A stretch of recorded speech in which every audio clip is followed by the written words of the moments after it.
We want to talk in this session about deepening our relationships and our conversations. And relationships that we talked about, really the core of what this course is about. And relationships that are no strings attached, that are authentic and genuine, provide the kind of context and the kind of trust that's necessary to really get into deep conversations about very important spiritual matters. It's in the context of a deepening relationship where opportunities can come up, where we can talk about really, really important stuff. And of course, our example through all this is Jesus. Now you just look at his life and you look at the way he went out of his way to spend time with tax collectors and sinners and so forth. In fact, I love this one scene where the Pharisees really wanted to insult Jesus. And you can almost imagine the gears running in their heads. They're trying to think, what is the most hateful, hurtful thing we could possibly say to Jesus? And one of them finally comes up with this and says, "Oh, you friend of sinners." And for Jesus, like, badge of honor. Yeah, you got me, buddy. That's who I am. Jesus was a friend of sinners. He went to their weddings, he went to their homes, he hung out with them, he had meals with them, and through those kind of relationships, he influenced them for God. In fact, you think of the story of Zacchaeus, and Zacchaeus, who was the guy who was a tax collector and climbed the tree to be able to get a better look at Jesus. And it was just Jesus coming, spending time with his home, in his home, and talking about matters of the kingdom that changed his eternity and changed his life in this world. So Jesus summed up his entire message when he said he came to seek and save that which was lost. And he didn't turn people into spiritual projects. He didn't try to manipulate them or anything like that. He just loved them. And through that, and through the relationships that ensued, he was able to talk about the kingdom of God. And so that's what we're going to talk about, the relational component. How do we build and deepen these kind of relationships? And to sort of illustrate the importance of relationships in evangelism, let me just ask a question. How many of you came to faith in Jesus Christ through a friend, a family member, a co-worker, a neighbor, somebody you knew through a relationship? How many of you? Yeah, I mean, take a look at that. That's the vast majority of people here, and I bet that that is true around Christendom. Very, very often it is through a relationship that we have the opportunity to get into the spiritual conversations that can lead to a person making a decision for Christ. And of course, if your style of evangelism, as Mark was talking about, is the interpersonal style, this is really your stuff. But really, it's for all of us as well, an opportunity for us to, in the context of relationships, get into conversations that matter. So if you go to page 43, we're going to talk about 3 places where we can initiate relationships. And the first one's rather obvious. The first one is people we already know. People we already know. In other words, they may be family members, neighbors, classmates, work associates, whoever it is. Who are some people that we can, through some intentionality and through some initiative on our part, deepen our relationship with them so that we might have some spiritual conversations. Now, I say that, and it's very easy for people to say, well, wait a second. Okay, Lee, now you're talking about me doing another thing. I haven't got time in my week. Now you want me to take time out and to, build a relationship deeper with a friend or a colleague or whatever. I don't have that time. Well, that brings up the first point we want to make about this, which I think takes care of that, which is this. Just include them in activities that you're already doing. Include them in activities that you're already doing. In other words, you think about the kind of friend you have on your impact list or others and so forth who you want to deepen your relationship with. And just ask yourself, what are the things that I'm already doing anyway that I can simply invite my friend to participate in with me? So in other words, you're going to watch the ball game on television. Invite your friend to come over, pop some popcorn, sit down, and during the halftime or the timeouts, you get into a conversation. Just hangout time can deepen relationships. You're going to have a meal anyway every day. Why always have it with the other people who are Christians? Invite your non-believing friend to come join you for lunch once a week so you can have a conversation over that activity. Going to a movie, going to a concert. If you're going to wash your car, invite them over. Bring your car over, put it in the driveway, wash our cars together. Invite them to a book club to join you or a small group that you're in. Lots of ways that you don't add 1 minute of time to your activities because we're all busy. but you just invite them in to participate with you so that God might use that as an opportunity to deepen the relationship. Second, take an interest in what they're already doing. Take an interest in what they're already doing. You might find that they're involved with a sport or a hobby, with an area of study or a book they're reading or a restaurant they go to or whatever it is. If you think through what activities are my friends involved in that I might be able to join in with them so that we might spend some time together and deepen our relationship. In fact, why don't you take a moment and think of some specific activities that your friends were involved in that you can join them in. Turn to your impact list and just take a second and write down any ideas where it says things to do together. Okay, let's move on to the third way that we can continue to build relationships, and that's by throwing a Matthew party. Throwing a Matthew party. Mark mentioned this. Remember the party that Matthew threw right after he became a follower of Jesus? All his tax collecting buddies had joined him in that. And of course the disciples and Jesus did as well. So it was rubbing of shoulders of irreligious people and religious people, and who knows what kind of spiritual sparks might fly. Well, we can do that. We could throw a party, invite some friends of yours who are Christians, invite some friends of yours who aren't Christians, hang out together, and through that experience, pray that God might initiate some conversations or start some relationships through which Christ might at some point be shared. We had a woman named Terry who took this course, and she took this very seriously. She threw a Christmas Matthew party, and around Christmas invited her neighbors, some of whom were Christians, many of whom were not, and they got together, and through that experience, one of her neighbors who'd been kind of turned off to Christians found, hey, these people are okay. This was fun. I enjoyed myself. And it was an opportunity for Terry to go deeper with her friend, and they continued to get together, deepen their relationship, and by the time Easter came along, she invited her friend and her friend's daughter to come to the Easter service with her. And at that particular Easter service, the woman and her 9-year-old daughter both came to Christ. And it all went back to a Matthew party. She just threw, it could be a big party, you could throw a block party, something like that, a concert, but I think the best ones are just a little dinner party that you throw in your home or just an open house that you really pray through and invite the right people into the room, and God might use that to create some opportunities. Then the next area is one, this is my favorite one to talk about. The next group that we want to talk about is people we used to know. People we used to know. Now think about this for a second. How many people have somebody in your life who you used to hang out with and you used to be friends with? You really like this person. You never had a fight, you never had a problem in your relationship, but they either moved away or for some reason you just kind of stopped hanging out together. How many of you have somebody like that in your life? Yeah, we all do. We all do. I've got that. We all do. And you know what? If we reinitiate contact with that person we haven't talked to for a while, you know what the beautiful thing about it is? You're going to ask them, what's been going on in your life? Man, I haven't talked to you in a long time. And they're going to tell you all about what's happened in their life. And then you know what's going to happen? They're going to turn to you. And they're going to say, what's going on in your life?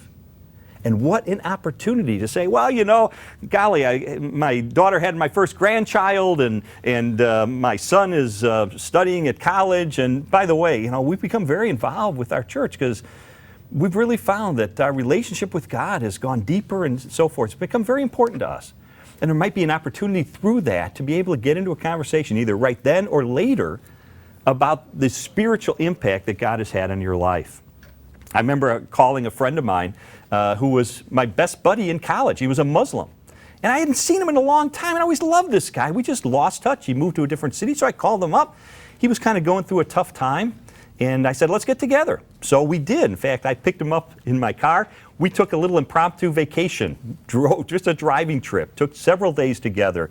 And by the end of that, God opened up an opportunity for me to share Jesus with him. And by the time that week together ended, he had prayed to receive Jesus Christ. And it was just a guy who, golly, why not reconnect? I love this guy. We've all got somebody like that in our life. So let's turn to the prayer list in the back of our participants guide. Write down at least one more name to begin praying for. If God has brought to your mind right now the face of someone who you say, golly, good old Margaret, good old Jim, I haven't talked to them in so long, I'd love to reconnect. Just write down the name that maybe you should pray toward that end. Well, here's a practical suggestion that you can do this week. Find your friend. If you've lost track, you don't have their phone number, go to the internet where you can do kind of, phone number searches and so forth, or call others to try to find a way to connect with your friend. Give them a call and say, you know what, your face came into my mind the other day, and I sure would like to connect and find out how you're doing. In fact, we had a woman who took this course, and as Mark and I talked about this particular thing, she said, I'm going to do that. And she went out and she called a friend from high school she hadn't seen in years. And her friend said, oh man, I can't believe you're calling me. I'm going through a really tough time. My husband's in the hospital. He's very sick. So the two women got together, and it's funny, when you get back together, your relationship often just kind of is so easy to go deep quickly, because you kind of pick up where you left off almost. And they did, and the woman taking the course led her friend to Christ almost right away. And then both of them went to the hospital where the woman's husband was very ill, talked to him. He ended up praying to receive Jesus as his forgiver and as his leader. And then in just a few days, he died. So you think about that. I mean, here was somebody who just reached out to a name from the past, high school buddy, and God used that not just to lead her to Christ, but her husband right before he died. This can be very powerful. I hope you'll take it seriously. I hope you'll take the initiative to contact someone you used to know. And then lastly, there are people we'd like to know. People we'd like to know. These are people you see at a distance, you sense that there might be some potential for a friendship, or at least conversation that could go beyond just the superficial kind of level that we normally have. So this could be people that we see in the health clubs, or we see periodically in a coffee shop or a community organization or whatever it is. And so there might be some people there that we could add to our prayer list as well. People that we think we might have an opportunity to go deeper with. In fact, there's an idea related to this, and it's this. Go where people are, including repeatedly visiting the same restaurant or gas station or dry cleaners or so forth, to become a contagious consumer. What is a contagious consumer? A contagious consumer is someone who says, like Mark and I, I'll give you an example. Mark and I get together every week for lunch to talk about our ministry together and what's going on. We could pick a different restaurant every week and go to a different place, but you know what? We always go to the same restaurant. And now, you know what? We know the busboys, we know the cooks, we know the waitresses and the waiters, we know the hostess and so forth, and we're building really important relationships with them. And we believe that through that, God might use us to get into spiritual conversations. I have another friend. He always went to the same gas station to get his gas, because he'd go at the same kind of time of week, at a certain time of day, knowing that the cashier who was there would be someone who could, over time, build a relationship with. So you think through, are there places that you can patronize as a customer on a repeated basis to have an opportunity to go deeper with that individual? And that's been a wonderful way to get to know. I know Mark, Bill Hybels, one of the co-authors of this course, used to stop at the same bakery every morning on the way to church, and he'd buy a muffin on the way in. Well, you do that enough for enough weeks in a row, you kind of get into a conversation with the guy who's selling the muffins. And sure enough, God opened up a window one time for him to be able to, for Bill to be able to invite that individual to come to Easter services at the church with him. So think about places you go that you might want to patronize on a repeated basis and be a contagious consumer. Well, Mark's now going to talk about the key points in relationships. Thanks, Lee. Let's go ahead and turn to page 44 in your participants' guides. And these are just some overarching points related to what Lee just talked about. And the first one, maybe we don't need to state it, but it's good to be reminded. Let the Holy Spirit lead you. He may lead you to, reach out to and form a relationship with someone very different from you. Or he may lead you to hang out with someone that you have a lot of similar interests and hobbies with, and it's very natural. You never know how the Holy Spirit might lead on that, but stay open to his guidance. Also, I think it's real important to say, while we're talking about building all these relationships, sometimes God will lead us to build a short relational bridge quickly with someone that we just have met. For instance, someone next to you on an airplane, where you're flying somewhere and the person's there, and you build sort of a relational bridge. You talk about normal things, but maybe God will use you as a link in the chain, even in that quicker kind of circumstance. Think of Philip with the Ethiopian. where he had never met him. He just shows up and boom, he has the opportunity to lead this guy to faith and actually baptizes him, and boom, he's gone again. So you just never know how the Holy Spirit might lead, but we got to stay open to his direction, and as well as his wisdom to know how to approach people, how to mix the right balance of patience and persistence as we talk to people. Next, here's a real scientific sounding principle. You can write in the word barbecue. This principle is the barbecue first principle. Now, this, let me just tell you, came out of a story from my own experience. My wife and I had moved into a new area, and we'd gotten, it's overstating it to say we got to know these folks. We had met the couple that lived next door. And we had a Christian concert that was happening at our church, and we had some tickets. Last minute, our friends backed out, and I thought, well, no problem. I'm going to invite Scott and his girlfriend that live next door, see if maybe they'll come. And I kind of trapped them out in front of their house. They were walking by, and I said, hey, Scott, hey, we got this concert, and it's music I think you'll really like. It's really good stuff. And I just went way too fast with this guy. We barely knew each other's names. And here I am inviting him. And all I did was make this guy nervous. I remember he kind of stammered around and looked at his shoes and kind of glanced nervously at his girlfriend and finally looked at me and he said, I don't think we'll come to the concert this time, but if you ever want to get together in the yard between our houses and barbecue, just let me know and maybe we can get together and do that. And I said, okay, cool, great, see you later. And as he walked away, I thought, what's wrong with me? I teach this stuff. You barbecue first. Then you start spiritual conversations. As a general rule, generally speaking, we're better to deepen a relationship a little bit first.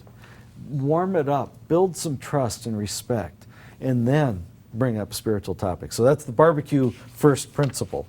And then finally, mention spiritual matters early. Now this one might seem like almost a contradiction because we're saying build relationships, barbecue first, but there's a balance here.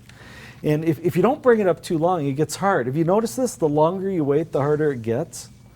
So what we're saying is don't tell them everything you know. Don't dump a whole load of all your theology. And all we're saying is drop some spiritual hints earlier rather than later.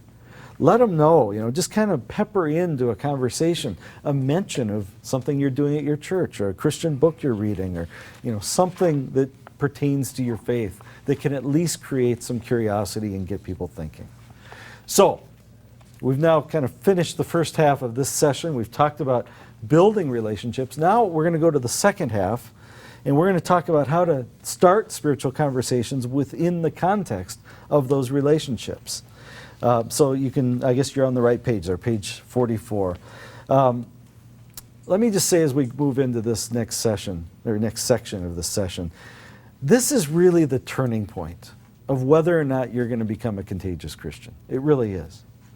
Because if we don't reach the point where we put it into words, where we get into a conversation, all they have is just our life to watch from a distance. And that's a good thing, but it's not enough. As we quoted the verse earlier, Paul said, someone has to go to them and explain it. It needs to be put into words, and we need to be willing to initiate spiritual conversations. And that's what we want to learn how to do in this session. Now, again, good news, Jesus is our example. Jesus, as we talked about in an earlier session in John 4, talked to the woman at the well. And if you really track what happened there, Jesus sort of baited her into a conversation. He used curiosity. He dropped the little hint about, the little comment about spiritual water. And, so if you would have asked me, I would have gotten you spiritual water. That was not a common commodity. They didn't buy spiritual water in bottles in those days. And he knew that that would produce sort of a curiosity in this woman, as it did. And they got into a spiritual conversation. Well, that was great modeling, I think, from Jesus for what we need to do. And we just need to follow his example. Whether it's minutes or months into our relationship, we need, to be looking for opportunities to see if our friend's open and to talk about, spiritual topics. How do we do this? Well, let's look at 3 examples, 3 approaches that we can use. The first one we call bridging, and this is probably the most natural for most of us. Bridging turns the conversation by using the topic that you're already discussing as a bridge to a related spiritual topic. Again, Jesus with the woman at the well, they're talking about water. He bridges over to talking about spiritual water. Maybe you're, at a fitness club. You're talking about physical fitness. You bridge it over and mention spiritual fitness, right? You're in the neighborhood and someone's new to the neighborhood and they're talking about where to get the best coffee in the neighborhood and where to get the best muffins and where to buy groceries and where to get the cheapest gas and all that. Well, you can throw in that context, say, hey, and I can tell you where to find a good church. Now, you may find out they aren't really looking for a church, but that's all right. You're planting seeds of conversation. And it can lead to a real, they say, I'm not really looking for a church. And so you can say, well, neither was I, but this one found me, and man, I'm glad it did. And see, you're off and running. So you just kind of take what you're already talking about and then bring up something of a spiritual nature. It doesn't have to be real heavy, real deep, or real long. It's just a little suggestion and see if maybe they're open. Now, to see this, what we want to do is show you a drama vignette with two women who have known each other for some time. They volunteer together. One's name is Michelle. She's a Christian. The other is Terry. Terry knows that Michelle is a Christian, and they've talked a number of times, but we're going to watch and just take a little look at how Michelle uses this bridging approach to bring up a spiritual conversation.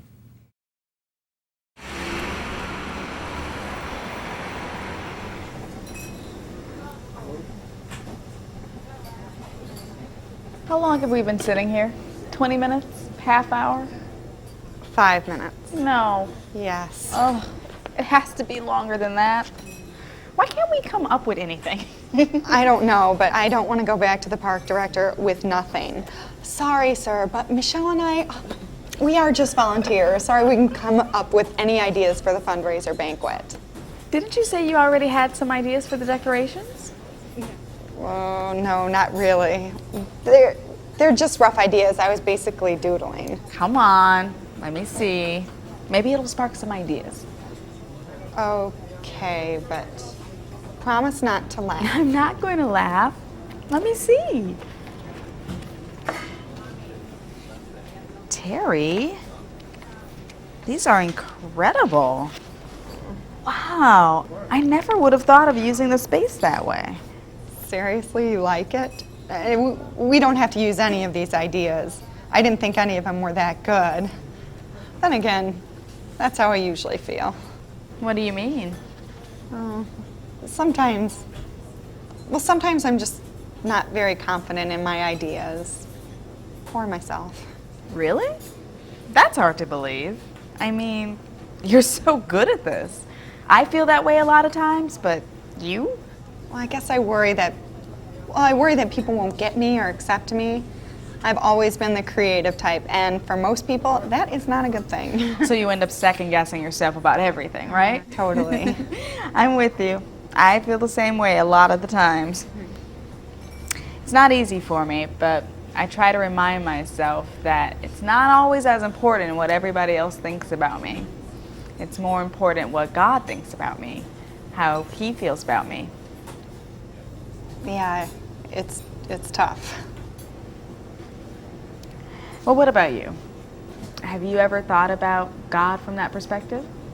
What do you mean? Well, I was wondering if you ever thought about what God thinks about us, about you. I have wondered about God before, especially when I was little. I didn't go to church much. Okay, I think that's a scenario we can probably imagine ourselves in, and you saw what she did there. Let me just ask first, what's your reaction to what you just saw? Is that something you could do? Any thoughts on it from the group here? It looked easy. It did look easy? Okay. What else? It seemed very natural. It didn't seem like it was pushy at all. It was just taking opportunity of something that was already happening in the conversation. Yeah, I like what you're saying. It felt natural. It didn't feel like she was forcing it or cramming anything down anyone's throat. It just kind of naturally brought it up. What did she say? What natural thing did she do? How did she bring up the spiritual conversation? She saw a weakness in her, and she identified that to create a way to put in a strength. That would be Yeah, nice. kind of met around a common weakness, a common struggle they had, and then kind of talked about the difference God made in her own situation dealing with that same struggle. That's the kind of thing we're talking about here with bridging. It's something I think that can be very natural, and it's something that we can all do. And I hope that we're starting to heighten all of your awarenesses of these kinds of opportunities that come our way. Let me go to the second approach, which is pretty similar, but uses a questioning approach. Let me just read what it says. It says the second approach to starting spiritual conversations is similar to bridging, but instead of making statements, it evokes a response by asking a question. For example, you're talking to someone and you get into sort of your backgrounds, your upbringing. It's a very natural or easy thing to say, well, I'm curious, do you have any spiritual aspect to your upbringing? Did you ever go to church as a kid? Maybe it's a holiday and you say, do you have any religious practices you practice around this holiday? That kind of thing, where you ask some questions. And then it's so important when we do that we kind of be quiet and listen. Most people have so few people in their lives who really take an interest in them, a genuine interest, and ask questions and then listen. But if we'll do that, you'll find that many people will open up. Maybe not all at once. They're going to test the waters a little, but gradually become more open if they sense that we genuinely care and that our questions are sincere and that we really are listening to them. Then the third example is the inviting approach. What this one does is turns a conversation towards spiritual topics by inviting the friend to some spiritually oriented event that we think they might relate to. And this is really relative to the person that you're talking to. You need to know them pretty well. And then you say, how about this? Would you like to come? Now, those of you with the invitational style, this is your baby right here. But this is something we all can do. You're talking about music, for example. You find out what kind of music they like. Well, then next time a concert's going to be in town or some event that you think would relate to their tastes, you invite them to that. Well, here's what's going to happen. They may not want to come. They may say, well, that's nice, but I'm not really that interested. But here's what's so cool about this. Regardless of their response, it can still turn into a spiritual conversation. Remember that earlier statistic I told you from George Barna that 1 in 4 of your friends would go to church if you just invite them. That's the good news. The flip side of it, though, is 3 out of 4 are going to say no. But here's the great news. 4 out of 4 can turn into spiritual conversations. Go back to the example. You invite them to this great Christian concert, and they say, I would come if it was just the kind of music you're talking about and not Christian, but I'm really not into that. That's not a failure. All you have to do then is say, really, why? What's turned you off to Christianity? Well, when I was a kid, rah, rah, rah, and off they go. And what are you having at this point? A spiritual conversation. And that's the goal. The goal isn't to get them to agree with us right away.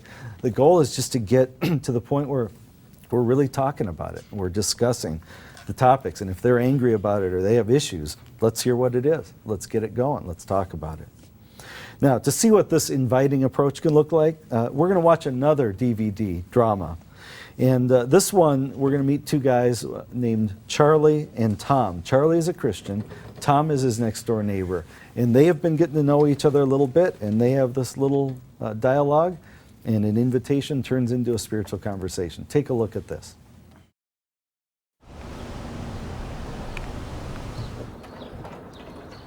Hey, this little guy yours? Hey, Tom, yeah, that's Gus. We got him from the animal shelter. I don't think I'm gonna mention this to Stacy. Man, I tell you, you own a dog for less than a week? Gus, huh? I remember you guys saying you were thinking about getting a dog, and I saw you walking him a few nights ago. He was just wandering around my backyard. Cute little guy. Yeah, thanks, I appreciate it. So how are things going? You still crazy at work? Oh, Charlie, I tell you, work, home, school, you name it, it's crazy. Oh, sorry to hear that. Oh, no, it's good. It's like there's no time for anything else. Stuff I want to do anyway. Really? Like what? Well, I don't know. For one, I'd spend some time outside. I feel like I spend most of my days staring at a computer screen. Oh, yeah, I hear you. Back in college, I'd sometimes go weeks without seeing the sun. So is it just a busy time, or is it going to be like this for a while? I don't know. Stuff at work should slow down in a few weeks, but then it's not as nice out, Yeah, I do know. It's like you have to take extra time to figure out when you can find extra time to get out. It's like this thing Stacy and I are doing this weekend. We had to reschedule so many things just to make it work. But it's done, and we're going. Really? What are you doing? You know that church Stacy and I go to? Uh-huh. Well, we're doing this really cool thing where we're going with a group of people, now get this, to help build a baseball field downtown. It's for a league this guy we know runs for troubled kids. Really? Now that does sound interesting. Yeah, you know, now that I'm thinking about it, any chance you want to go with us, help out, spend the afternoon outside on a baseball field? It's your favorite sport, right? Yeah, it is. But listen, I appreciate the offer. I don't know. Things are so busy right now. I mean, it's mostly people from your church, right? Yeah, but, you know, think about it. If you want to, great. If not, you're just missing out on a great time outside. But if you don't go, would you mind being on Gus watch while we're gone? Just drive around the neighborhood looking for him? Uh-huh. You know, I never even asked you if you went to church. Is there one you go to around here? Well, actually, I grew up in the burbs, and it's been a lot of years. But we used to go to a church in our old neighborhood. Really? What was that like? Well, actually, it wasn't too bad. Okay, let's talk about this one for a minute. How did Charlie transition the conversation? He did an invitation. Someone tell me what it was. He saw that his friend wanted to get outside and he invited him to go outside. Yeah, it was relevant to his friend. His friend said, I want to get outside. I'm just stuck inside all the time.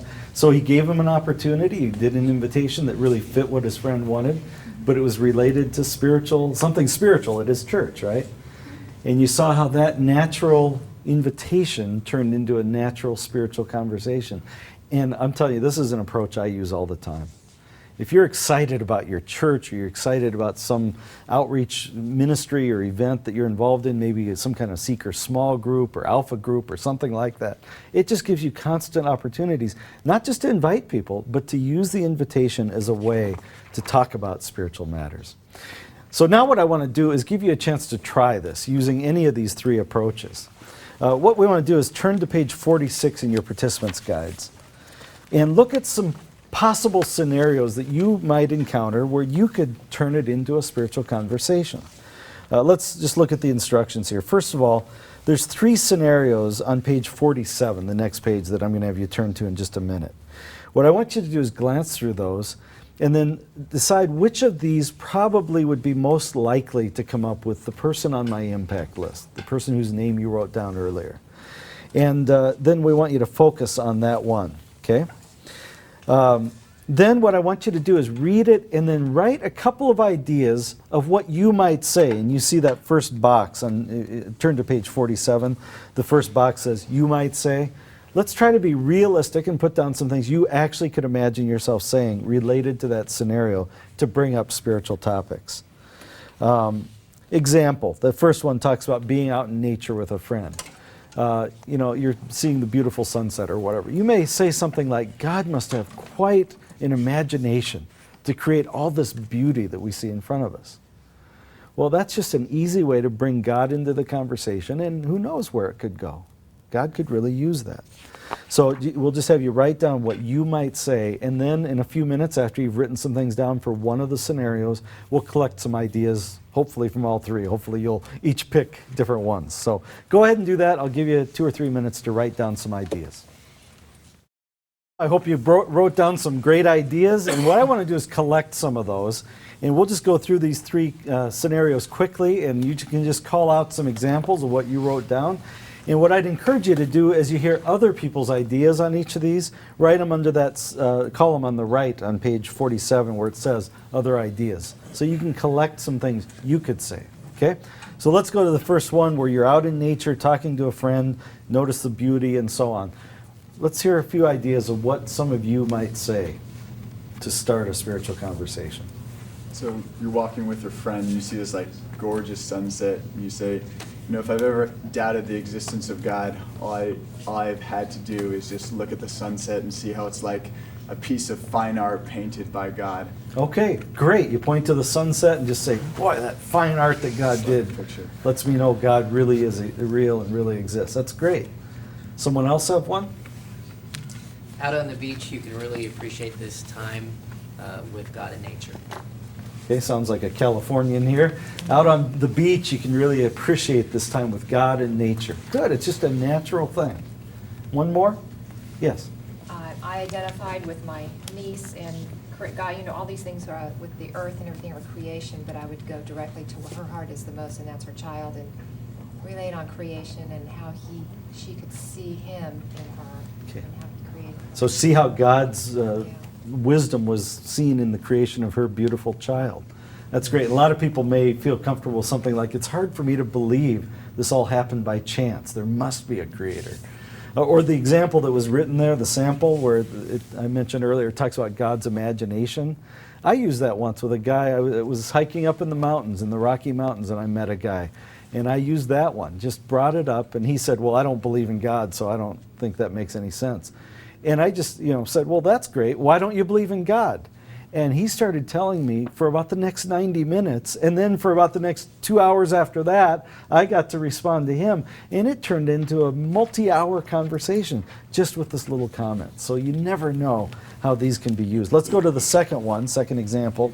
You're talking with a work associate about an upcoming holiday like Christmas or Easter. What could you say? When I was a kid, they always had a manger scene set up in the town square area. I remember seeing the donkey and all this stuff when I was a little kid. It made a real impact on me. But these days, they don't have any manger scene anymore, and you hardly ever see that sort of thing. Yeah, there's a lot of controversy about the manger scenes and non-manger scenes, but it can get you a chance to talk about what that manger scene really means and start a conversation. Good. What else? I would ask them about their best Christmas tradition, whatever that was growing up, but do it in a question and then connect that on a more of a like an emotional or feeling level to get them to, not just think about what I did, but why was that important to you? What did it mean to you? So you start talking about Christmas traditions and what they did. Good. One more? Yeah, something similar. Sorry. Go ahead. Asking them where they're going for travel or visiting any family or friends, things like that. And maybe there would be a spiritual aspect to whatever they're doing. Right. So go into their tradition and people how they grow up and what kind of stuff they do. Good. One more here? Yeah, just something simple. How do you celebrate Christmas? Yeah, how do you celebrate this holiday? What does it mean to you? What does it mean to you? Yeah, and I like to ask them, do you ever really think about what it's supposed to mean? Easter is about a person who supposedly died and rose from the dead. Do you buy it? I mean, have you thought about it? Have you looked at the evidence? So those are some of the ways we can use that one. And then the third one, you're talking to some friends about some popular TV shows, news programs, songs, or books, or whatever. What could you say around that one? Well, even books that defame Christ, if it's popular enough and if they've read it, then you can talk about that and say, hey, what do you think about that? They can say, oh, I thought it was true, or I didn't know much about this, and then you can launch into a conversation based on that. That's really good. And these days there's plenty of books defaming Christ and Christianity and the Bible, so there's plenty to talk about those kinds of books in the media, or the authors are interviewed on news programs and so on. What else? Sometimes if you're reading a book out in some coffee shop and someone comes up to you and it was a Christian book, they might say, what's this all about? And might engage in that way. Well, you can share with them your Christian faith. Yeah, that's great. Yeah, you have a Christian book you're reading, people see it and they get curious, and that can turn into a conversation. Great. One more around holiday or music or... Well, you might comment about television and say, gee, the programming just seems so full of sex and violence these days. It wasn't that way years ago. What do you think of that? Yeah, what's happening in our culture and what's changing in our morality and so on. That's great. Movies are another great way too, because Yeah. a lot of times the themes are so universal, and you can help them. You can evoke a real positive theme out of whatever movie you watch, that a struggle of life that movies show. And say why was that meaningful to you? Yeah, spiritual implications in those movies, and more there's some good Christian movies that are making it onto the screens that give us other great opportunities as well. These are great examples, and I just want to encourage you, God can use those. Like my example with the guy in the mountains that turned into this long conversation. If we'll just have the courage to drop those ideas out there. Let's turn to page 48 in the participants guide. What we want to do is just do another quick, we want to keep going back to this impact list because that's where we're trying to centralize what we're learning and put it into action. And what I want you to do is just go there and based on the transition statements you just wrote down or heard, go to your impact list and where it says possible transition statements, just write down one or two of those that you say, I think I could use this to bring up a spiritual conversation with the person on my impact list. And this is not, I want to emphasize this is not to become mechanical or force some line on someone, but it's to get you to think about it. It's just to get you to start preparing and finding some possible ways that might feel natural when the moment comes and you have a chance to bring something up. So go ahead and do that and just write down anything that you think you could use. Okay, now what I'd like to have you do is turn back to page 49 on your participants' guides. And what I want to do is just close this session with some overarching points, some tips really, for how we can deal with spiritual conversation, kind of some do's and don'ts. And what I'd encourage you to do is just put a check on any of these boxes where you say, yeah, I think this is one I got to watch out for. This one really applies to me. And we'll just click through these pretty quickly. The first one is take initiative. Too often we wait for others to initiate spiritual conversations, and we need to be willing to take the lead. This is just too important to wait to see if it ever comes up. And I don't know about you, but there's been people I've been around for years, and maybe they know I'm a Christian and see the difference, but they don't bring it up. So we need to be willing to initiate spiritual conversations and really be looking and praying for opportunities to do so. Second, overarching key point here, talk to people one-on-one. Just in general, we're going to get a lot further and get a lot more responsiveness from them if we'll talk to them individually. This thing called peer pressure that we often think is kind of a teenage phenomenon, it's a human phenomenon. And adults struggle with it, I think, every bit as much as students because they don't want to look bad or look like they're into something that they don't think their friends would want to be into and so forth. And so, I think it's important for us to realize there's a dynamic going against people being open, and if we get them alone, they're much more likely to open up with us. Third, enter into dialogue, not monologue. People are willing to talk with us, but they don't want to be talked at, right? So don't go in with a little pre-prepared speech for people. Go in ready. Go in, able to bring up a spiritual conversation like we just discussed, but make it interactive. Make it, a dialogue. Just listen to them.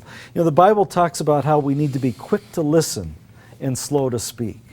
And so I think we can bring it up, but then sit back and let the Holy Spirit work and just see if there's interest there. And, just go naturally with it. Fourth, be ready to present truth in doses. Some of us, and I think I've been guilty of this, what I'm about to say, some of us, we're nervous about it, and we're kind of hoping for an opportunity, and the door finally opens, we go, this is it!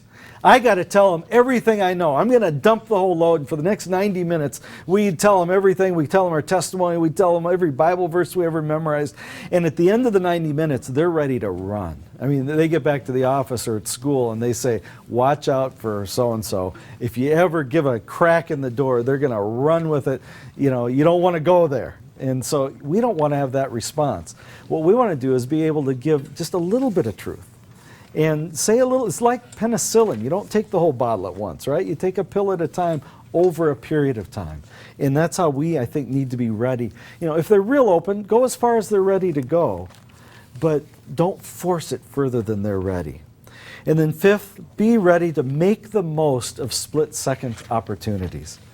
This one is so important. We have those opportunities that come up maybe more often than you realize, and we're used to kind of ducking out of them. We kind of take the safe way out. Someone says, what did you do over the weekend? And we talk about the boating trip or the bicycle trip. Instead of talking about something that God did in our lives or our heart or our family at the seminar we went to or at the church service. And so we've got to be willing to do both and to say, this is an opportunity. Sure, I'll mention the boating trip, but then I'm going to talk about something I heard from my pastor Sunday morning that really added value to my life. And we make the most of that opportunity. But here's the problem. Fear often comes in. And we get in that situation. Someone says, "What'd you do over the weekend?" And you're going, "Should I or shouldn't I? I'm going to talk about the bike trip or the whatever, but I don't want to talk about this." And what I want to do is encourage you. Take courage at this point. In fact, I've got real quick a 4-point little outline of what you can do. You ready for this? Take a deep breath, say a quick prayer, open your mouth, and let it fly. That's what you need to do. You got to just take a deep breath. You need oxygen to do this. Say a quick prayer. You need God to be backing you up on this, but it's not time for prayer meetings. Just quickly say, "God, help me as I do this." Open your mouth. Why? Well, it's easier to understand. And then let it fly. Before you have a chance to talk yourself out of it, before you have a chance to get nervous, let it go. Take the risky way in on that split-second opportunity that God opened up for you. And watch how God can work. Watch what he can turn that into. Well, friends, this has been a very important and very full session as we've talked about how to build relationships with people we're trying to reach and how to start spiritual conversations with them. I hope you'll look for opportunities to put these things into play, and we'll see you at the next session. We're going to talk about how we can tell our stories in natural ways and in plain English.